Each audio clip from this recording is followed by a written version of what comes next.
Hai teman-teman Facebook, selamat datang dan selamat login di Facebook. Jadi di Facebook ini kalian bisa kepoin tokoh-tokoh Alkitab yang luar biasa, yang bisa membuat kalian punya karakter kayak mereka gitu. Oh iya, aku mau bikin status nih. Jadi kemarin itu aku sempet sakit, jadi vertigo aku kambuh. Tapi karena aku tahu ada pekerjaan yang belum terselesaikan, jadi aku tetap harus melakukan pekerjaan aku. Jadi kayak aku berkorban gitulah untuk perusahaan aku nih. Aku bikin status dulu kali ya, biar bos aku lihat kalau aku punya pengorbanan diri untuk pekerjaan aku. Aku buka Facebook aku dulu nih. Aku bikin status statusnya walaupun sakit tapi tetap cinta pekerjaan. I love my job. Bentar. Ada permintaan pertemanan nih. Kemarin udah sihur. Yang aku gak tahu tapi akhirnya aku tahu juga dia siapa. Terus ini ada lagi, Epafroditus. Siapa lagi kan nih? Nama-nama yang gak terkenal gitu. Bentar ya, aku lihat profilnya. Mutual friends-nya ada Paulus sama Timotius. Pekerjaannya dia diakon. Siapa ya? Ntar dulu, aku lihat statusnya nih ya. Statusnya, sekalipun aku sakit, aku akan berkorban untuk kamu. Ih, untuk siapa? Lebay banget statusnya. Tapi aku accept gak ya? Nanti scam lagi, kan sekarang lagi banyak scam yang gak bener nih. Nanti kita bahas deh di segmen selanjutnya.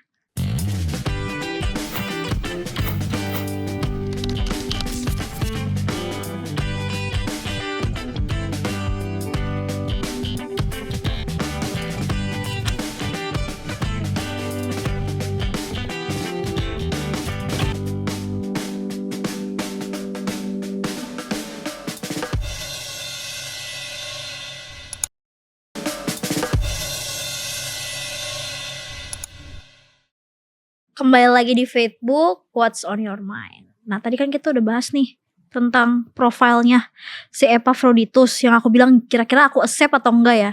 Nah kebetulan banget nih hari ini aku udah janjian sama pendeta Antonius. Jadi aku mau tanya-tanya deh ke dia. Mana ya? Pendeta. Halo. Aduh, aku mau nanya nih pendeta. Nanya apa? Jadi tadi pas aku lagi nunggu pendeta nih, aku biasa lah, anak muda kan suka buka sosmed gitu ya. Jadi aku pas lagi mau bikin status di Facebook, ada friend request gitu pendeta. Namanya tuh Epafroditus. Sebelum itu mau nanya dulu, udah berapa memang friendnya di FB? Aku? Iya. Kayak 10.000 kayak gitu sih pendeta. 10.000? Iya. Wah udah mantap tuh. Oke, jadi pas aku buka nih profilnya si Epafroditus itu, dia mutual friends-nya ada Paulus sama Timotius nih pendeta. Kalau Paulus sama Timotius sih aku udah kenal ya pendeta. Ya. Tapi kalau si Epafroditus ini pendeta, aku tuh takut scam lagi gitu. Nah, kira-kira Epafroditus ini siapa sih pendeta? Ya, oke. Pendeta kenal gak? Aku sih gak kenal juga orangnya. Karena memang namanya ini hanya tercatat 2 kali doang disebutkan di Alkitab dan hanya di satu kitab doang. Berarti bener-bener gak famous ya sebenarnya pendeta? Iya, tetapi orangnya ini perlu kita tahu latar belakang dan juga sepak terjang pelayanannya. Iya, berarti pendeta sempat kepoin ya berandanya si Epafroditus ini ya? Iya, dan kisahnya. Nah, kalau di Alkitab tuh kita bisa baca kisahnya ya. Oke, pendeta. Dalam kitab Filipi pasal 2 ya. Kitab Filipi pasal 2 mulai dari ayat 25 sampai ayat 30. Oke. Ya. Aku baca ya pendeta. Silakan. Filipi 2 ayat 25 sampai 30. Teman-teman Facebook di rumah juga bisa buka di Alkitab kalian. Sementara itu, kuanggap perlu mengirimkan Epafroditus kepadamu, yaitu saudaraku dan teman sekerja serta teman seperjuanganku, yang kamu utus untuk melayani aku dalam keperluanku. Karena ia sangat rindu kepada kamu sekalian, dan susah juga hatinya sebab kamu mendengar bahwa ia sakit. Memang benar ia sakit dan nyaris mati. Tetapi Allah mengasihani dia, dan bukan hanya dia saja, melainkan aku juga, supaya duka citaku jangan bertambah-tambah. Itulah sebabnya aku lebih cepat mengirimkan dia, supaya bila kamu melihat dia, kamu dapat bersuka cita pula dan berkurang duka citaku. Jadi, sambutlah dia dalam Tuhan dengan segala sukacita dan hormatilah orang-orang seperti dia. Sebab, oleh karena pekerjaan Kristus, ia nyaris mati dan ia mempertaruhkan jiwanya untuk memenuhi apa yang masih kurang dalam pelayananmu kepadaku. Oke, sudah pendeta. Oke, jadi kisah Epafroditus ini memang jarang diceritakan. Bahkan kalau pengkhotbah pun tidak akan mengkhotbahkan orang ini. Tetapi kita harus tahu siapa dia. Karena ini kembali lagi mereka yang bekerja di belakang layar. Ya. Orang yang bekerja di belakang layar, ya contoh kalau di dalam suatu perbaktian, mereka ini contohnya yang mempersiapkan susunan acara. Ini nanti gilirannya siapa, nanti ini yang berdoanya siapa, yang pimpin lagu siapa, kemudian yang pegang multimedia siapa. Mereka inilah orang-orang seperti itu. Bahkan Epafroditus mewakili mereka yang mau diutus untuk pergi melengkapi atau memberikan bantuan kepada orang lain di sana yang sedang melakukan pekerjaan Tuhan. Oke. Lalu pendeta, ini kan karena aku baru dengar nih soal si Epafroditus ini. Kira-kira ada makna tersendiri gak sih pendeta dari nama si Epafroditus itu?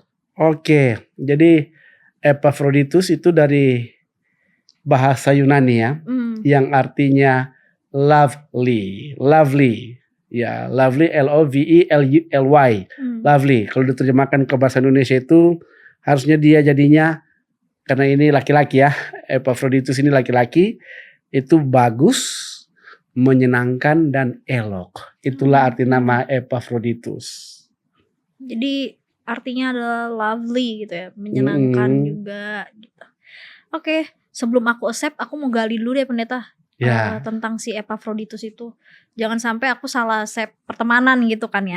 Nah, tadi pendeta di Filipi 2 yang tadi kita sudah baca, aku penasaran, kira-kira apa sih peran si Epafroditus ini dalam pelayanan dari Paulus, pendeta? Iya. Karena kan tadi mutual friends-nya juga ada Paulus juga gitu, pendeta. Kira-kira ada nggak yang bisa pendeta bagiin lah gitu mengenai si Epafroditus ini dalam perannya gitu? Jadi waktu itu ketika kitab Filipi ini ditulis, Paulus sedang dipenjara di Roma.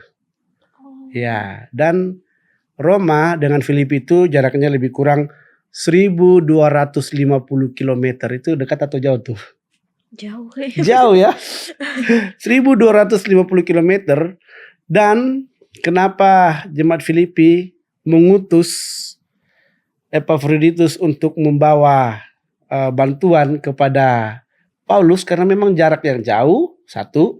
Yang kedua, gak mungkin satu jemaat berangkat kan. Hanya untuk memberikan bantuan kepada Paulus yang jaraknya begitu jauh. Sehingga Epafroditus diutuslah ke sana. Ya, seperti yang tadi di awal dibilang pekerjaannya apa. Kemungkinan besar Epafroditus ini adalah seorang diakon dan juga seorang misionari. Seorang diakon dan juga seorang misionari yang diutus untuk pekerjaan Injil. Ya, mereka ini yang datang dan pergi. Iya, datang bentar lapor, pergi lagi. Datang, pergi, datang, pergi. Tapi oleh karena mereka datang dan pergi, itulah pekerjaan misionari, pekerjaan penginjilan jadi lancar. Itulah kira-kira si Epafroditus ini. Tapi pendeta, secara nalar saya ya, yang saya dengar sekarang nih, kenapa harus dia gitu pendeta? Kenapa nggak ada orang lain lagi kah? Kenapa harus si Epafroditus ini? Apalagi tadi pendeta bilang cuma ada 2 sebutan atau 2 kali orang di Alkitab maksudnya ya. Disebutkan dia ya. Iya, kenapa harus dia gitu? Kenapa nggak yang lain? Iya, jadi kalau kita baca kisah di Filipi pasal 2 itu memang ada Timotius juga sebenarnya ya. Timotius juga, tapi Timotius ini lebih kepada pendeta mudanya. Oke. Pendeta mudanya. Sedangkan Epafroditus adalah seorang, ya seperti yang saya bilang tadi, bisa juga dia seorang diakon atau misionari atau seorang elder. Apa itu elder? Ketua jemaat. Iya. Iya. Dan kenapa harus dia yang diutus? Karena dia dapat dipercaya. Bayangkan bawa bantuan, saya tidak tahu ini bantuannya berupa apa, tapi kemungkinan besar ini berupa uang ya. Karena jauh-jauh perjalanan nggak mungkin bawa sayur, bawa pisang, bawa beras ya. Iya. Pasti bawa uang, tapi perlu kita ingat waktu zamannya Rasul Paulus dan Epafroditus ini belum ada jasa m-banking atau transfer duit pakai wesel atau pakai kantor pos. Sehingga bantuan yang mau dibawa itu harus diambil kemudian dibawa langsung kepada yang penerima. Jadi Epafroditus inilah yang membawa bantuan itu yang mungkin kemungkinan besar berupa persembahan kasih untuk mendukung pelayanan Rasul Paulus meskipun dia di dalam penjara, tapi semua tulisan-tulisan yang dia tulis dari penjara di Roma itu kemudian dikirim balik ke jemaat-jemaat. Dan Filipi adalah jemaat pertama yang dimana banyak orang-orang yang ada di Filipi itu menerima Kristus sebagai Tuhan dan Juru Selamat mereka. Jadi dia nyamperin lah ke si siapa? Paulus ya, ketika dia di penjara. Bawa ini bantuan ini. Iya. Dia datang bukan dengan tangan kosong, ada bantuan yang diberikan. Anterin gitu ya pendeta. Iya. Wah, luar biasa sekali. Berarti kalau bisa dibilang dia itu juga sahabatnya si Paulus ya. Rekan seperjuangan, rekan sepelayanan. Iya. Partner pelayanannya Paulus gitu. Partner in ministry. Benar banget. Oke. Wah, lebih menarik lagi nih pendeta pembahasan tentang ini. Kita akan bahas di next segmen ya pendeta. Dan juga teman-teman Facebook yang di rumah jangan kemana-mana, tetap di Facebook.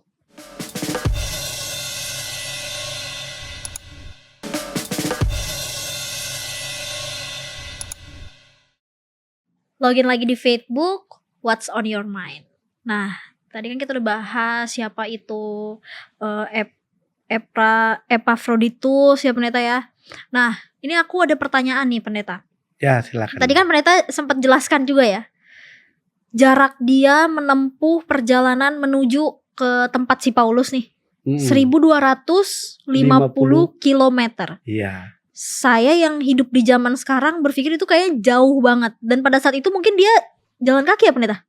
Ya mungkin jalan kaki. Atau naik kuda juga, ya? Mungkin naik kuda dan kendaraan umum lainnya yang ada pada waktu itu. Nah, pasti kan di perjalanan akan ada sesuatu hal gak sih? Kayak kira-kira yang tadi aku baca juga kan dia sakit bahkan hampir mati. Pendeta bisa ceritain gak sih gimana itu si Epafroditus itu? Kenapa dia bisa sakit bahkan juga hampir mati? Oke, secara common sense.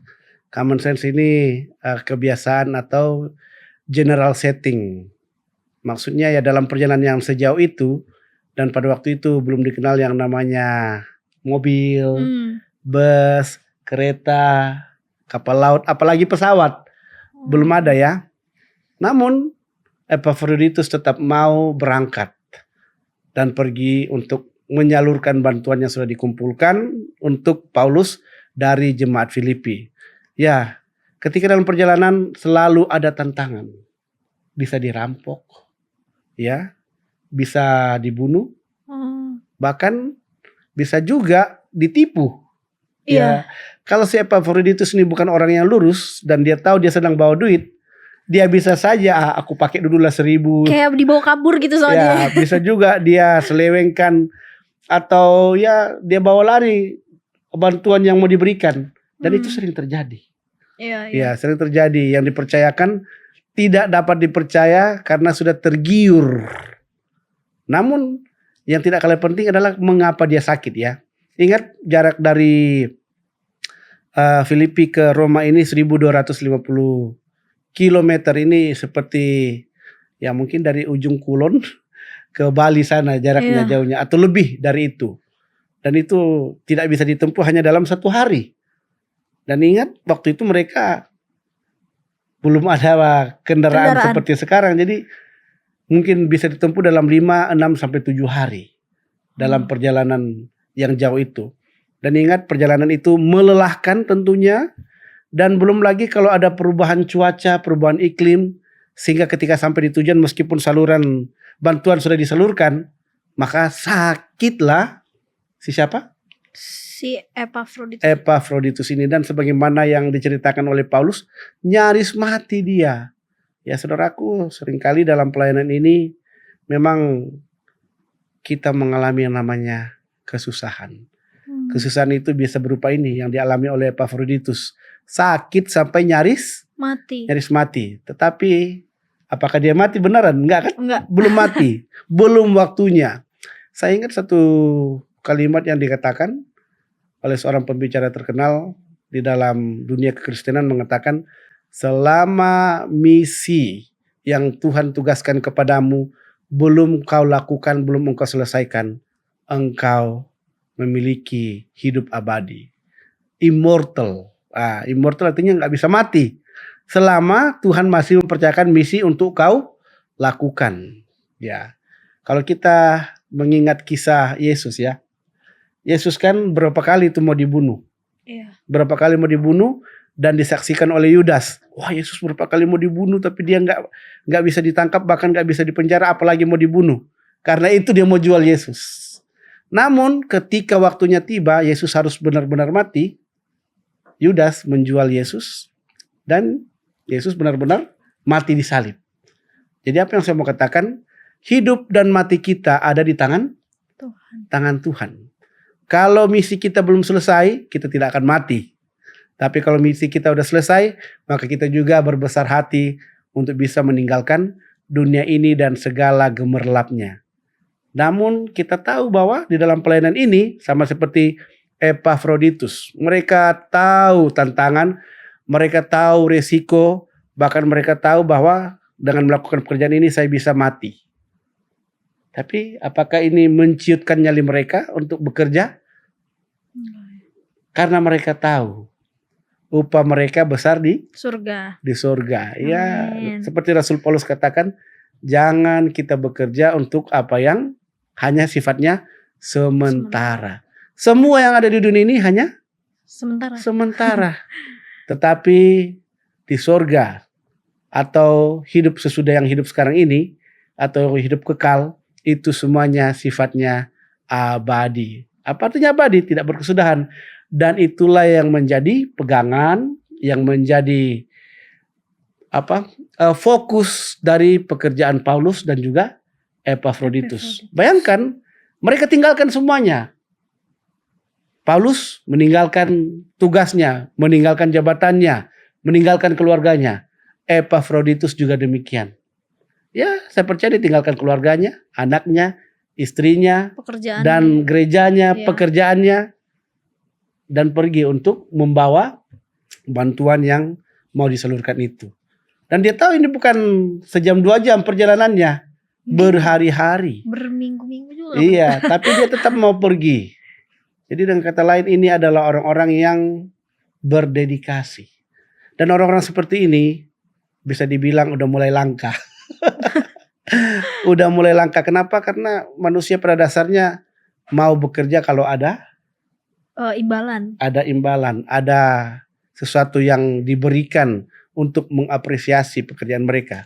Tetapi di dalam kisah Epafroditus tidak ada penghargaan, tidak ada pujian, tidak ada imbalan, hanya satu pengharapan, bahwa namamu tercatat di dalam kitab kehidupan dari anak domba di sorga sana.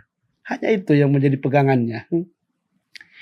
Nah, lalu gini pendeta, tadi kan pas pendeta jelaskan bahwa ternyata banyak pelajaran juga ya, kayak karakternya dia sudah merelakan semua kehidupan duniawinya mungkin gitu ya pendeta, untuk pekerjaan Tuhan.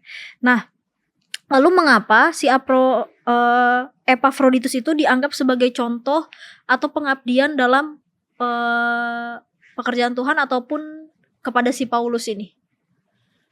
Oke, jadi kalau kita baca di dalam Filipi 2 ayat 30 itu ya, ini yang saya pikir sangat menarik. Sebab oleh karena pekerjaan Kristus, ia nyaris mati. Siapa yang nyaris mati? Epafroditus oleh karena pekerjaan Kristus, dan ia mempertaruhkan jiwanya untuk memenuhi apa yang masih kurang dalam pelayananmu kepadaku. Pelayananmu jemaat Filipi kepada kepada siapa? Eh, Paulus. Ya, jadi pelayanan jemaat Filipi kepada Paulus. Ya, kalau istilah sekarang itu ibaratnya biasanya jemaat-jemaat tertentu itu mereka memberikan bantuan transportasi atau bantuan-bantuan lainnya untuk pendeta agar pelayanan pendeta atau pelayan Tuhan itu semakin maksimal. Ya. Nah, kalau sekarang maksud saya, ya itu langsung ditransfer ya, bantuan itu ya. Iya. Langsung ditransfer. Tapi karena ini nggak bisa ditransfer, makanya harus dibawa ke sana dengan jarak sekian jauh. Dan Epafroditus dalam melakukan itu nyaris mati. Iya. Dan ketika dia nyaris mati, apakah dia berhenti melakukan pekerjaan itu? Enggak. Tidak. Tetap lanjut ya pendeta. Tetap lanjut, dan bahkan sesuai yang tercatat di dalam Filipi 4 ayat 18 itu, ya menarik ini. Ini pengakuan sendiri dari Paulus. Dia katakan Filipi 4 ayat 18. Kini aku telah menerima semua yang perlu daripadamu, malahan lebih daripada itu. Aku berkelimpahan karena aku telah menerima kirimanmu dari Epafroditus, suatu persembahan yang harum, suatu korban yang disukai dan yang berkenan kepada Allah. Wow, luar biasa banget ya pendeta. Lebih menarik lagi nih di segmen ini ternyata. Iya. Nah, ada pertanyaan lagi tapi setelah yang satu ini ya pendeta. Jadi teman-teman Facebook jangan kemana-mana, tetap di Facebook.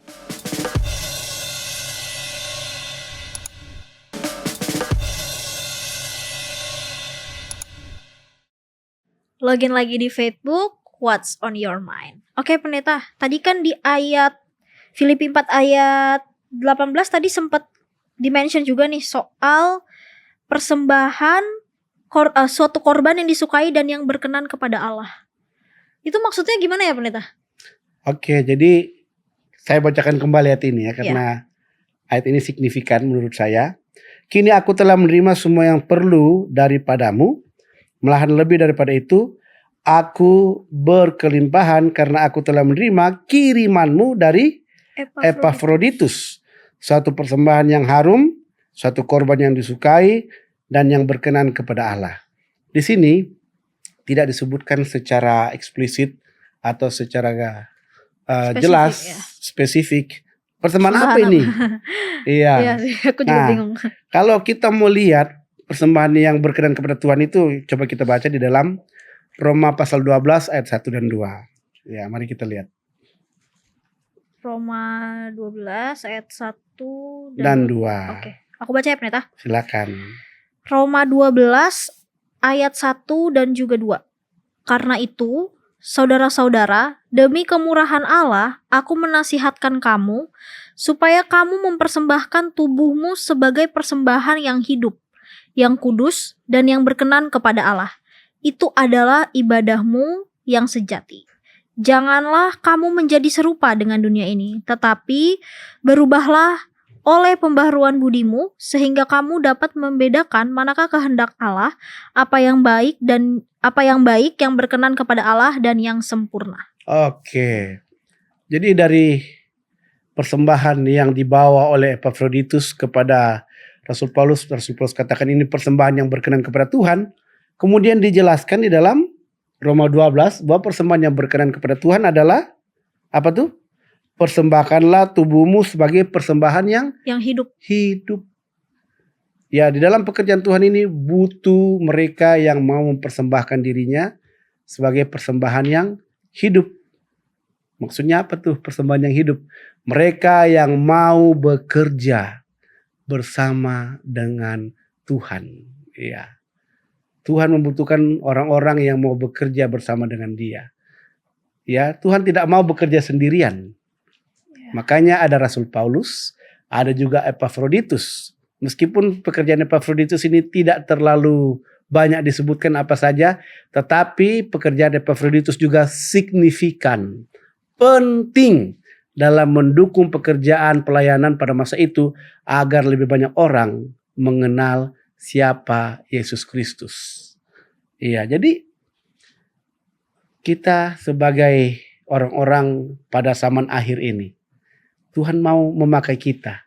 Mari kita persembahkan tubuh kita sebagai persembahan yang apa? Yang kudus.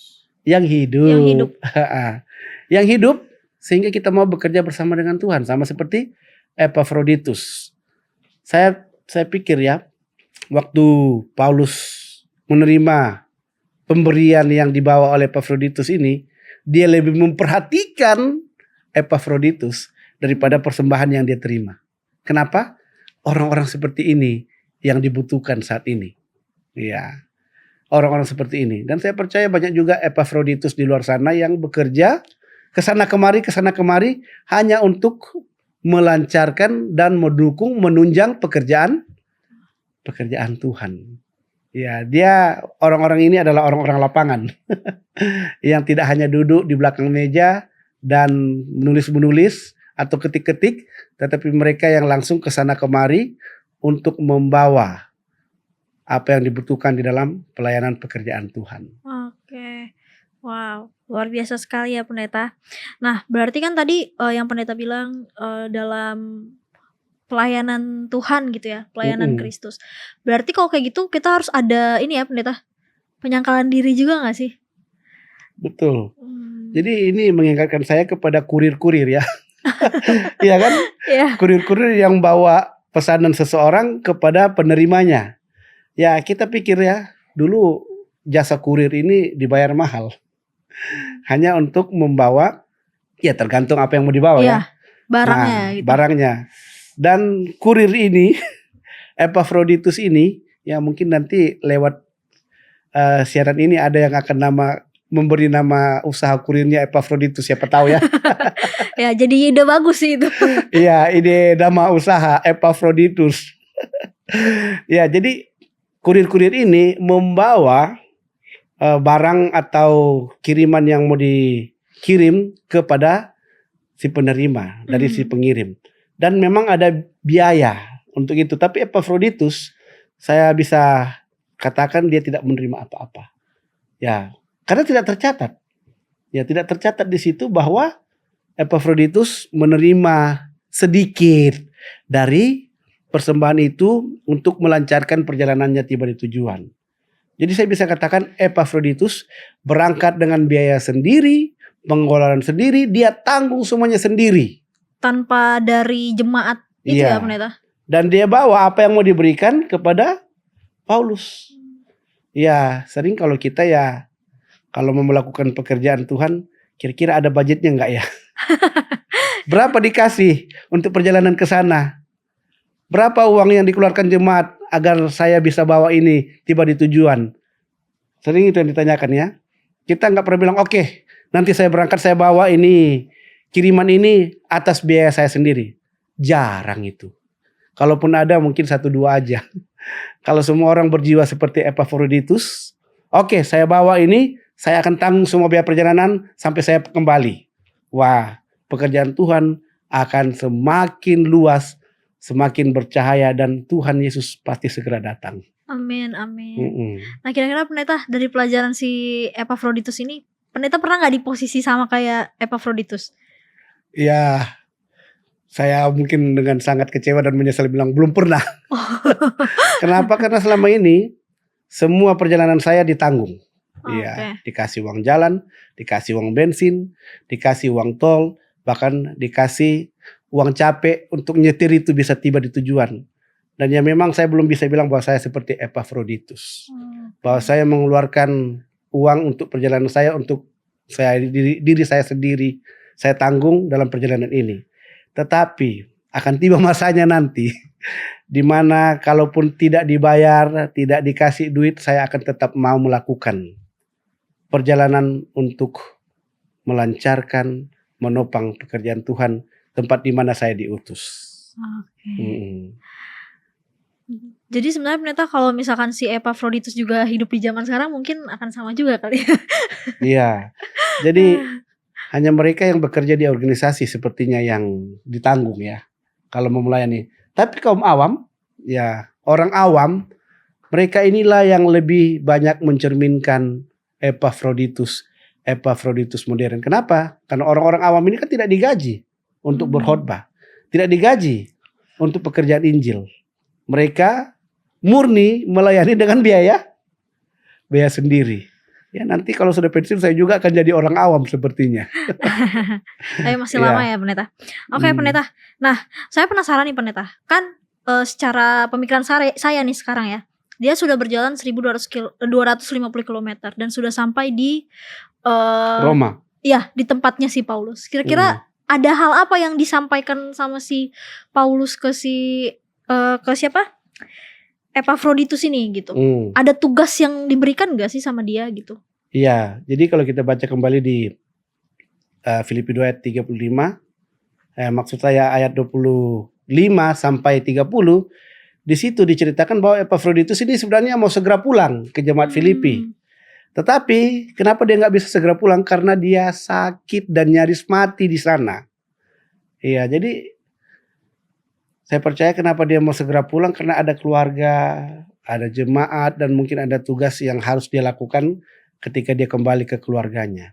Tetapi karena sakit, dia tidak bisa langsung pulang. Ya biasalah saudara, kalau kita berpindah dari suhu panas ke suhu dingin atau sebaliknya, ada perubahan maka ya, ada namanya adaptasi. Ya, dan karena adaptasi itulah yang membuat sering sakit. Dan itulah yang dialami oleh Epafroditus. Oke, baik. Wah, pembahasan kita semakin seru nih. Ada juga beberapa pertanyaan lainnya Pendeta, cuma karena waktu kita terbatas. Jadi teman-teman Facebook yang ada di rumah jangan kemana-mana, tetap di Facebook.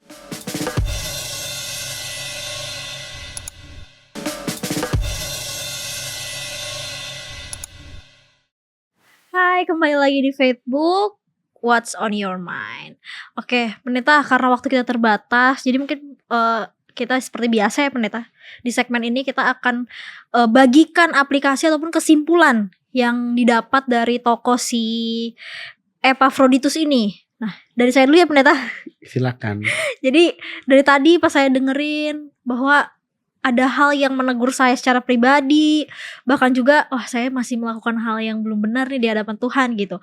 Ketika aku dengar tadi cerita tentang Epafroditus ini, ada beberapa pelajaran sebenarnya aku dapatkan. Tapi yang paling mengena di saya itu adalah mengorbankan diri untuk kebaikan orang lain. Kalau saya di posisi Epafroditus di zaman sekarang ya, atau saya hidup di zaman pada saat itu, saya nggak mau jalan ataupun naik kuda atau apapun itu ya Pendeta sejauh itu. Tapi si Epafroditus ini dia rela berkorban untuk si Paulus juga, untuk menemui, dia mengorbankan dirinya untuk orang lain, bahkan sampai dia sakit. Terus poin yang selanjutnya yang bisa aku bagikan juga adalah kesetiaan dari pelayanan atau dedikasinya si Epafroditus lah dalam pekerjaannya Tuhan, bahkan juga dalam menolong sesamanya seperti Paulus, seperti membawa dari jemaat Filipi, dia kan membawa bekal lah ibaratnya, dan juga beberapa uang ataupun yang lainnya untuk si Paulus. Paling itu sih Pendeta. Kalau dari Pendeta gimana?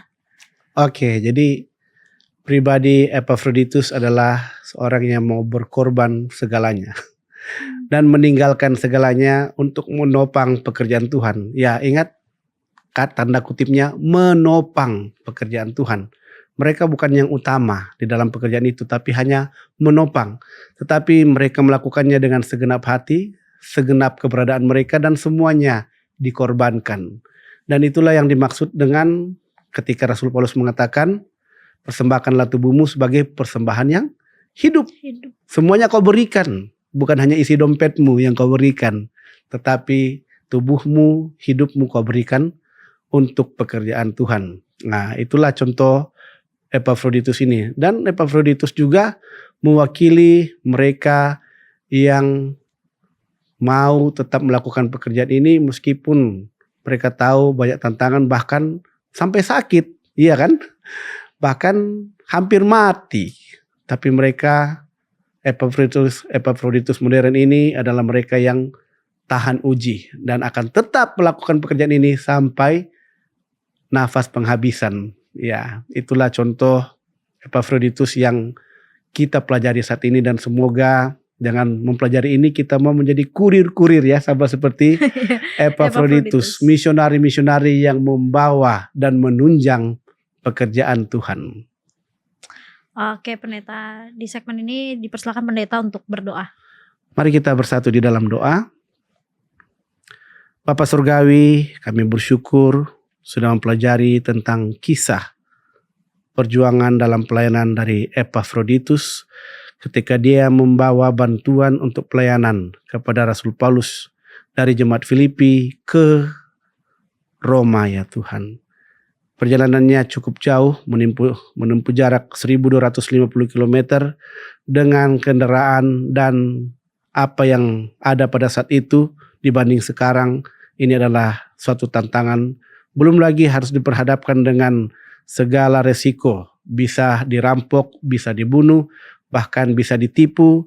Dan juga resiko pribadi, dia bisa menyelewengkan uang itu. Bahkan bisa juga dia mencuri. Tetapi tidak ada sedikit pun di dalam hatinya mau melakukan hal itu. Oleh karena fokusnya adalah kepada Tuhan. Dan tujuan utamanya adalah untuk menolong dan menopang pekerjaan ini. Dan dia melakukannya dengan segenap hati. Dan tanpa memikirkan hal yang lain. Dan dia juga rela meninggalkan segalanya. Termasuk keluarga, termasuk jemaat dan pekerjaannya. Untuk menopang dan membantu dalam pekerjaan Tuhan. Epafroditus adalah contoh mereka. Yang mau bekerja dengan sepenuh hati. Yang mau bahkan mempertaruhkan segalanya karena mengetahui bahwa bekerja dengan Tuhan dan menopang pekerjaan Tuhan adalah tujuan utama hidup di dunia ini, yaitu untuk memuliakan Tuhan. Selama kami hidup ya Tuhan, biarlah kami juga boleh mencontohi pribadi Epafroditus yang mau berkorban dengan biaya sendiri untuk menopang pekerjaan Tuhan, bahkan tanpa mengharapkan imbalan atau balas budi, balas jasa di dalam pekerjaan pelayanan ini. Kami mau menjadi Epafroditus modern yang Tuhan pakai agar pekerjaan Tuhan lebih luas dan Tuhan segera datang untuk membawa kami ke dalam kerajaan surga adalah harapan dan tujuan iman kami yang sesungguhnya. Inilah seluruh doa permohonan kami ya Bapa yang sudah kami panjatkan dalam nama Putra-Mu yang tunggal Tuhan kami, Sang Juru Selamat yang akan segera datang sebagai Raja, Tuhan Yesus Kristus. Haleluya. Amin. Amin. Baik, terima kasih banyak Pendeta Antonius. Jadi sekarang aku accept aja ya pertemanannya sama si Epafroditus ini. Iyalah, perlulah di accept itu. Yang penting aku udah tahu dia kayak gimana orangnya. Siapa tahu aku bisa berteman lebih jauh lagi kan sama dia. Dan mencontohi. Benar banget. Oke teman-teman di rumah, terima kasih banyak sudah mau kepoin bareng profil dari Facebook, yaitu profilnya si Epafroditus. Jangan kemana-mana, terus saksikan Facebook. Sampai bertemu di episode selanjutnya. Dadah.